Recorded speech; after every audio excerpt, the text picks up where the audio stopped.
In 10th edition 40k, the time of the Land Raider finally seems to have come. Let's talk about some of the most renowned metal boxes of them all, with an overview of the unit in the current game.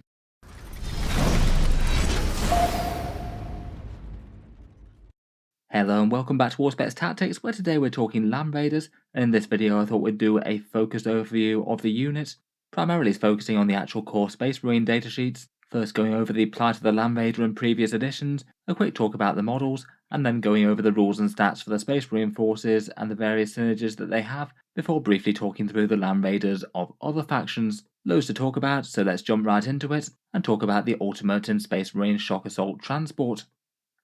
In the lore, the Space Marine Land Raider is pretty much their premium armoured transport, a massive armoured bulkhead with an enormous front assault ramp, trundling forward towards the enemy, spitting death on all sides with powerful sponson weapons before opening its hold to disgorge a squad of angry Space Marines into the heart of the foe. They're renowned for being durable, indomitable transports that are very hard to take out, perhaps particularly associated with delivering Terminators to battle in the lore. And variants of the pattern do exist, such as the Promethean belching Redeemer of the Salamanders and the Land Raider Crusader with its mass hurricane bolters, developed by the Black Templars to carry their great Crusader squads into battle. For the actual model kit for the Land Raider, there's a fair few variants out there. The standard one or the Chaos Land Raider are both £55, €70 or $90 US. Both of those are a bit cheaper than the other variants, though come only direct from Games Workshop's web store, so you can't get typical third-party discounts on them. The Land Raider Crusader and Redeemer kit is a dual build kit that's a bit more modern with the sponson design compared with the older Land Raider. They are a bit pricier though, at £67.50, €87.50 or $112. Finally, there's the chunky Land Raider Proteus with its taller profile that's more aimed at the Horus Heresy, though I guess you could use one as a stand-in for Land Raiders in more casual games of 40k. It definitely fits the bill. Models-wise, the Land Raiders are kind of oldish miniatures now within the Space Marine range, but still cut an iconic silhouette, and arguably I would say that a bunch of the Space Marine tanks don't really lose all that much by not being updated. I honestly don't really imagine that a new resculpt of the entire thing would really add that much to the silhouette. I do quite like the front opening assault ramp, where if you pull down the bottom gates, the top gate opens slightly as well. That does really feel quite satisfying in a miniature.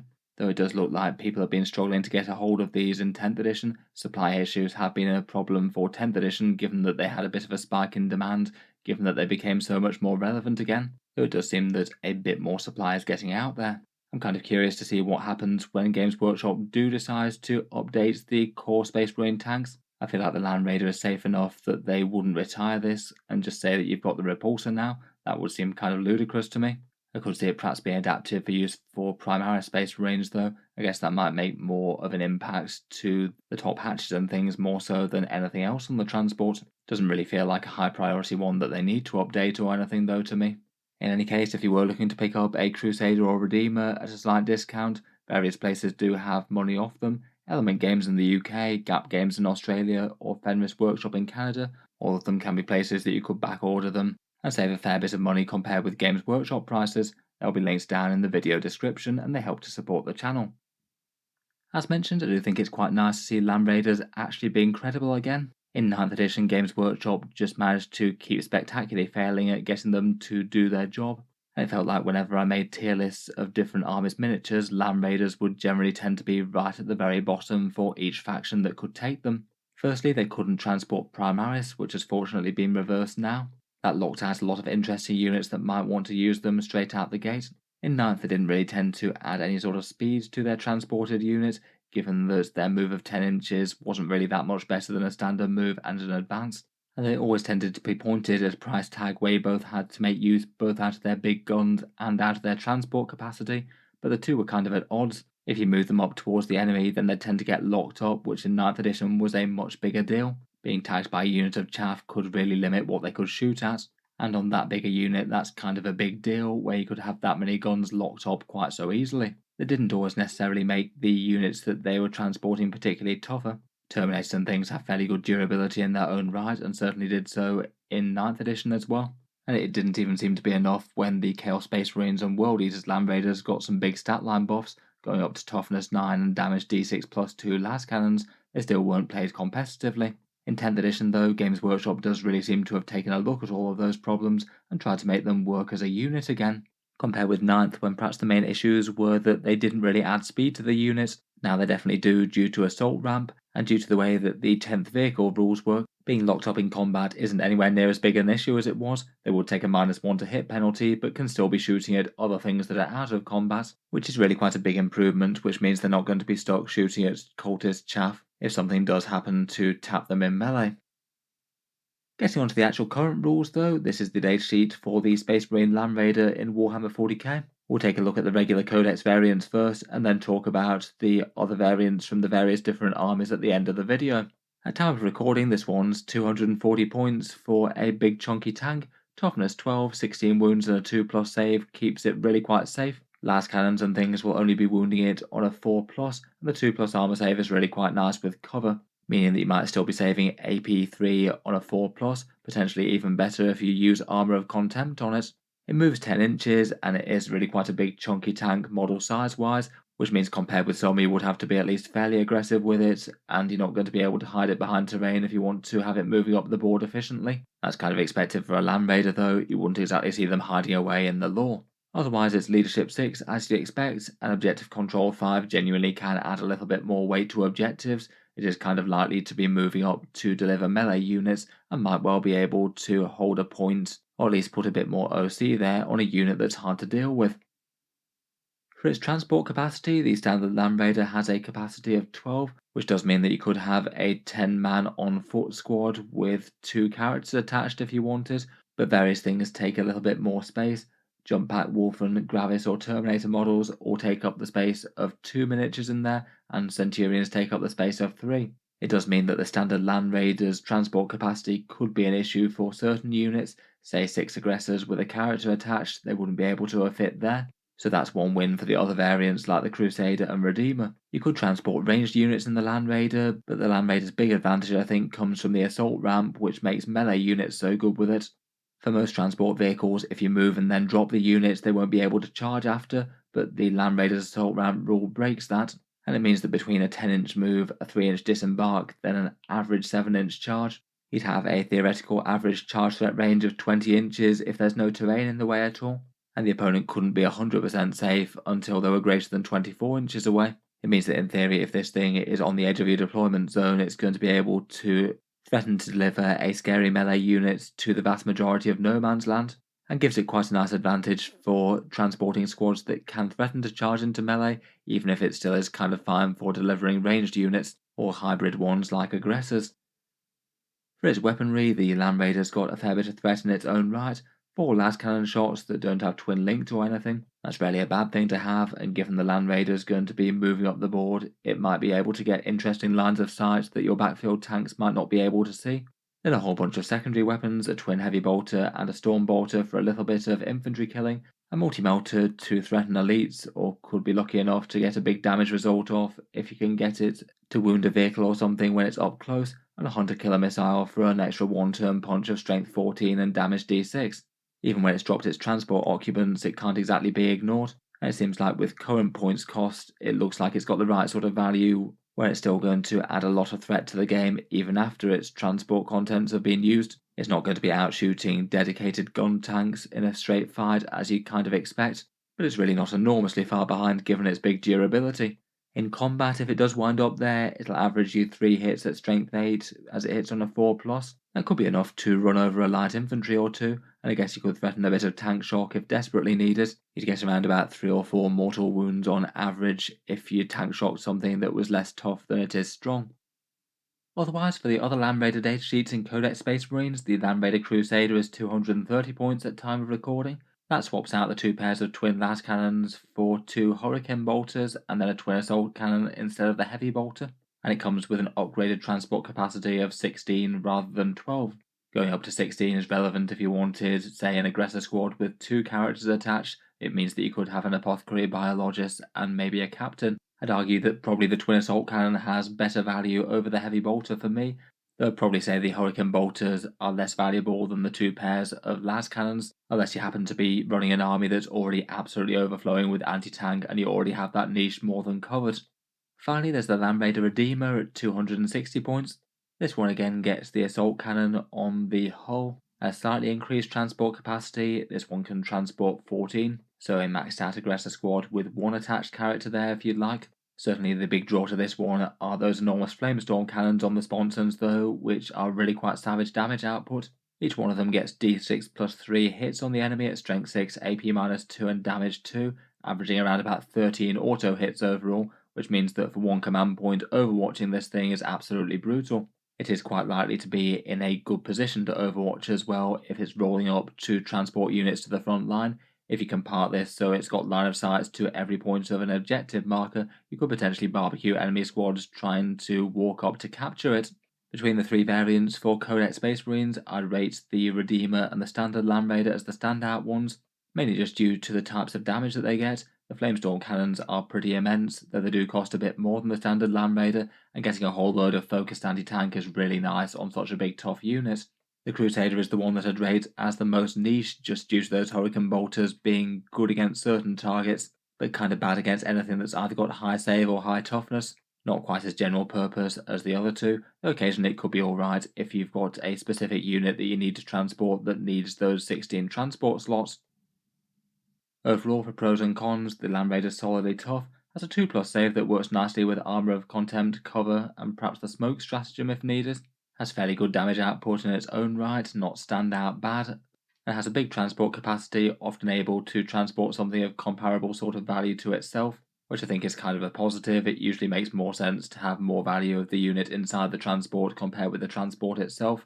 I feel like a lot of units fit the balance okay for Land Raiders. The Assault Ramp Rule is really quite a powerful one as well, with being able to get scary units all the way across the board. For weaknesses, it does have a big profile that you'll have to move around terrain or deploy with specific movement lanes in mind. Being tagged in combat could still be annoying for it, and it is further up the board where it might be a danger. It's nowhere near as catastrophic as it was in editions past, though it could still maybe force some hard decisions. Any truly massive anti-tank weapons, things like enormous weapons with average damage 10 and AP 4-5 will also have a bit of a field day against this. A target with absolutely tons of wounds and no invulnerable save is pretty much an ideal target for those sort of guns. Overall though, definitely has a lot of strengths, and at the current points cost they do seem to be very competitively playable for core Codex Space Marines. For unit support for them, we have mentioned a few of them already. At the moment could up the damage output, maybe more relevant for the Godhammer variant compared with the Redeemer, though it might be more relevant for whatever inside the Land Raider, maybe if you're delivering the Aggressor Fire Discipline kind of combo. Otherwise, there's plenty of generic stratagems that are great for it. Armour of Contempt, as mentioned, is excellent on things with big 2+ saves and no invulnerable. Smoke could do similar if you're being targeted at range and you don't already have cover, with also giving you -1 to hit, so that sometimes will be superior. Tank Shot could allow you to threaten a few more mortal wounds if it was going to be somewhat game-changing in the charge and fight phase.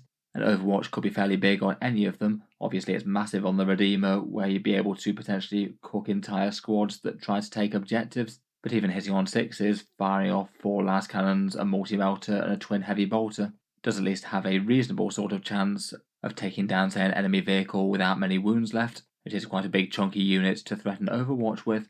Otherwise, for other units within the Codex, you can get a +1 to wound against vehicles from Storm Speeders, which could be nice, a +1 to hit from Incursors for the Godhammer for hitting on a 2+, which is good, or reroll wound rolls of 1 from the Combi Weapon Lieutenant if you target things on midfield objectives. Perhaps being not a dedicated gunline sort of vehicle, the buffs don't tend to be as thought out for this guy, I'd say. Though given being really quite a big scary unit, any sort of in-game support it can get will be quite big. The Tech Marine could also potentially buff ballistic skill and heal the tank, though I feel that might not be the optimal choice for going with Land Raiders, as they might struggle to catch up if they are just charging forward into the midfield to deliver stuff to melee. For a few more thoughts on transport content, melee does seem to be the superior way to go given the assault ramp. In general, just by the unit rules, you might be a bit more tempted to put shooting type units in a repulsor perhaps. I would argue that even if they do have better supporting rules, it isn't always absolutely a must-do one or the other. If you want the advantages, toughness and firepower that a Land Raider gives, I don't think it's absolutely terrible to be delivering a firepower unit to the front with that. In general, Land Raiders most often seem to tend to be used to deliver sort of unit and character combos into the enemy. If you take characters and squads, then typically that means that the unit won't be quite as durable per point overall, so things like a Land Raider could be really quite good to protect that investment. And perhaps the most common things are aggressors and characters in a Land Raider Redeemer. They can be great with a couple of different combos, say the Fire Discipline one in Gladius, or the Devastating Wounds Flamestorm in Firestorm. Blade Guard with supporting characters seems rather nice as well, and from some of the Divergent chapters, Helbrecht and Sword Brethren could be another absolutely terrifying choice. If you want a fairly maxed out damage combo with perhaps a Lieutenant in the same unit as well, that could be nice. We could use it for Deathwatch Proteus kill teams, maybe Ulrich and Bloodclaws for the Space Wolves perhaps. Otherwise I certainly have seen them used for Assault Centurions. They would only be able to deliver a small 3-man squad versus the big 6-man due to the transport occupancy rules, and plenty of other things I feel like you could put in there but might be better served elsewhere. Terminators might be a little bit better deep striking, though you definitely could get them to the front this way. As mentioned, you could use Eradicators or other Space Marine shooting units. Definitely not awful, though you could use Strategic Reserve or other tricks to get them to the front. For Land Raiders, I think my first choice would probably be Aggressors plus a character of some sort, or maybe Blade Guard plus a character. There's plenty of cool chapter unique stuff that you could do though, like Helbrecht.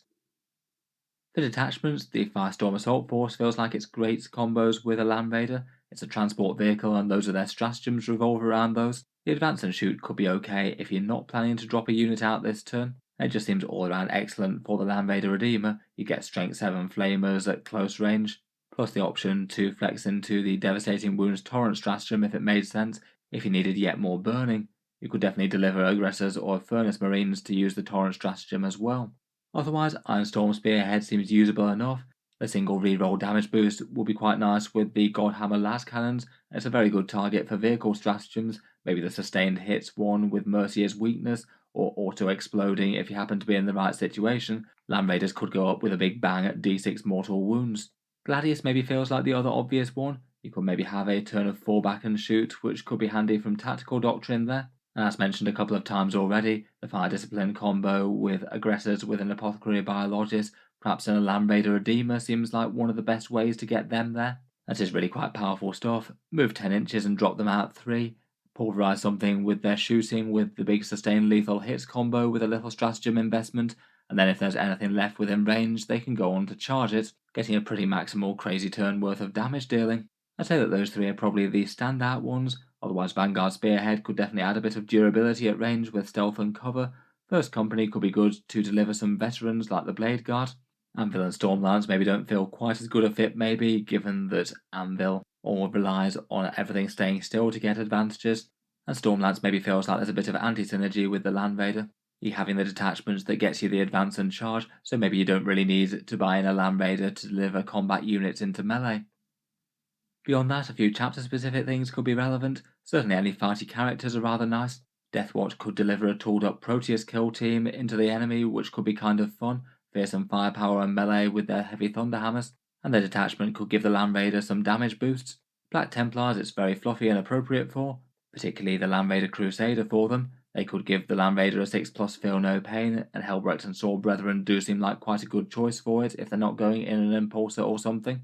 Perhaps the single most standout to me though feels like the Salamanders with a Land Raider Redeemer. If you've got Vulcan Hestan somewhere on the board, then you could make the Redeemer even more murderous with the reroll wounds from the Torrent buff, and also helps out its multi-melter.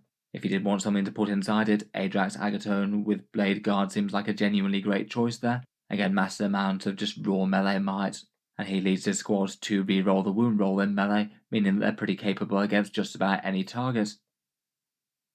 For all the other factions in the game, I'd rate their Land Raider variants as kind of solid mid-tier units, and maybe don't seem to get quite as much out of them compared with Codex Space Marine Land Raiders for a variety of different reasons, maybe just having a few less big tooled up character combos to deliver in optimal sort of circumstances. For the Grey Knights Land Raider, I have seen that occasionally crop up in competitive lists. It is somewhat at odds with their movement shenanigans rules, and lots of armies just tend to run pure infantry and dread knights.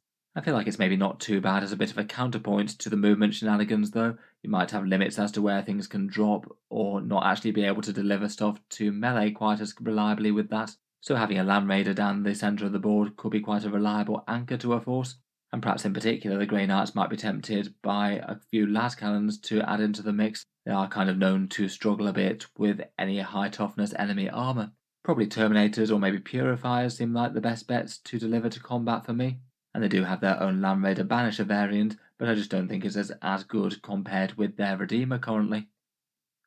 For the Custodies, they get the Venerable Land Raider, and that's the only variant that they can take. Pretty much the same as a standard Land Raider, except hitting on a 2+ at base, which is rather nice. Similar durability and big shooting damage. Does seem like a rather good combo.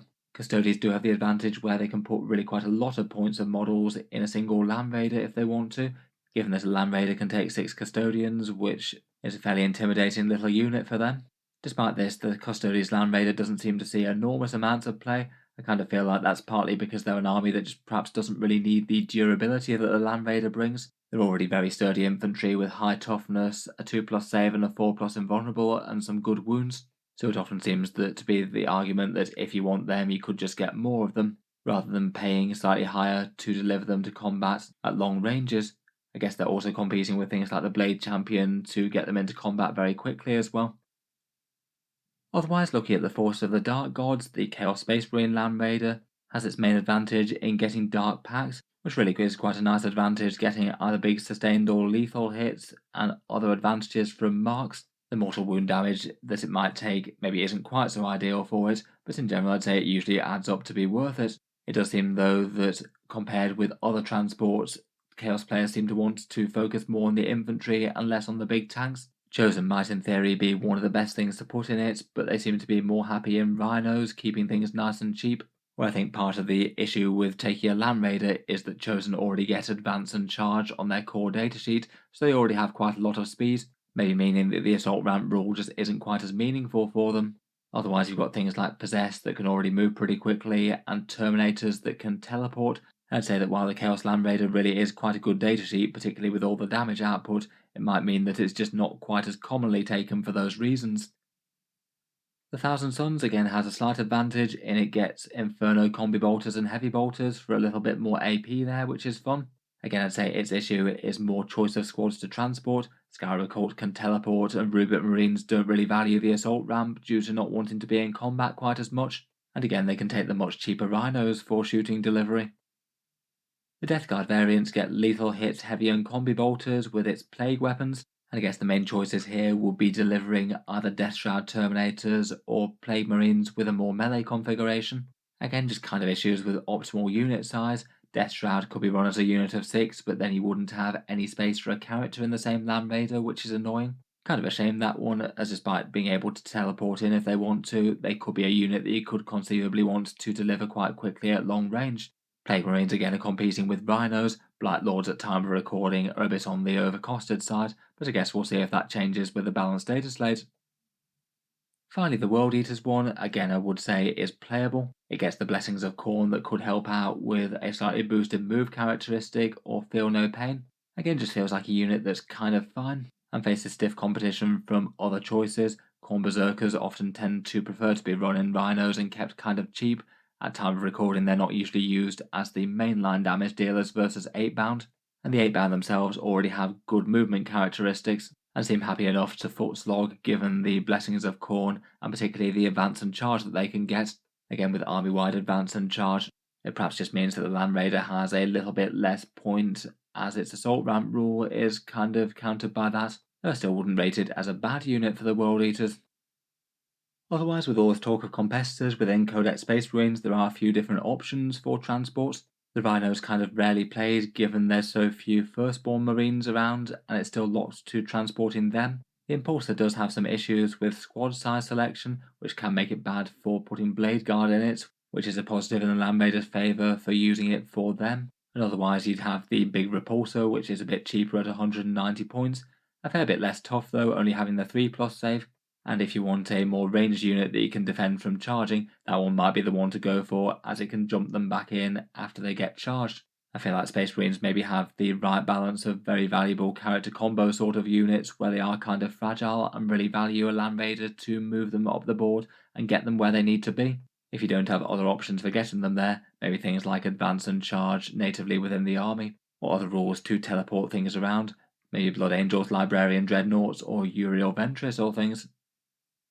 Overall, between all that, I would rate the Land Raider as a strong unit for Codex Space Marines, though maybe a little bit more niche for the rest of the armies out there, though I'd say it's pretty much usable in most of the armies, maybe besides Thousand Suns that just don't really seem to have a good unit to go in it in my opinion. I feel like if you want Scarab Occult Terminators into melee, you might be better off just rapid ingressing them or something, as opposed to shelling out for an expensive ride for them. For how I'd be tempted to use them in game, I'd probably have 1 or 2 full Marines to be the sweet spot, if you are using them in the first place that is. I'd either go Redeemers or the regular Godhammer pattern depending on what I was transporting and how many points I had available for them. For the Land Raiders, I'd look to transport big damage combos into battle, specifically things like the Gladius Fire Discipline Aggressors, maybe Blade Guard with Adrax Agaton or Helbret with Sword Brethren, and try and deploy the Land Raider somewhere that's towards the front of the deployment zone so it's able to get its movement up the board and get its unit into combat, and bear in mind which movement lanes it can go up. As it's moving up the board, hopefully to be able to just tow the edge of the Land Raider into cover somehow. Getting a cover save with that big 2+ save is a big durability boost, and then it could be interesting as a target for Armour of Contempt on top of that if the opponent does try and seriously bring it down. Then hopefully it manages to deliver its unit into an enemy unit that's scary enough in its own right, and after that it can just be a big scary firepower unit, maybe parking onto a midfield objective to get some more OC there, gunning down some enemy tanks with las cannons, or threatening some massive overwatch if you're running the Redeemer. Overall though, I must admit it's kind of cool to see Land Raiders as genuinely viable options again. It has been a long time throughout 8th and 9th edition where they've just been kind of terrible, and that wasn't so much fun for such an iconic transport. In any case, let me know what you make of the Land Raiders in games of Warhammer 40k at the moment. If you've got one, how's it been doing for you? Look forward to hearing your thoughts down in the comments. Feel free to subscribe to Auspex Tactics if you have enjoyed this one. I'll certainly be talking plenty more Space Marine things in the future. And if you have been getting good value out of my videos, I would just like to mention that Auspex Tactics does have a Patreon page as well, and you can find that linked in the video description if you'd like to help support and keep these videos coming. Channel patrons do get a fair few advantages, seeing certain videos early, regular votes to see what sort of things come next on the channel, and automatic entry into the regular prize giveaways with a chance to win some big model kits each month. If any of that sounds good to you or you'd just like to help support, the link is down in the video description. In any case, a massive thank you for listening, and I'll hope to see you guys next time.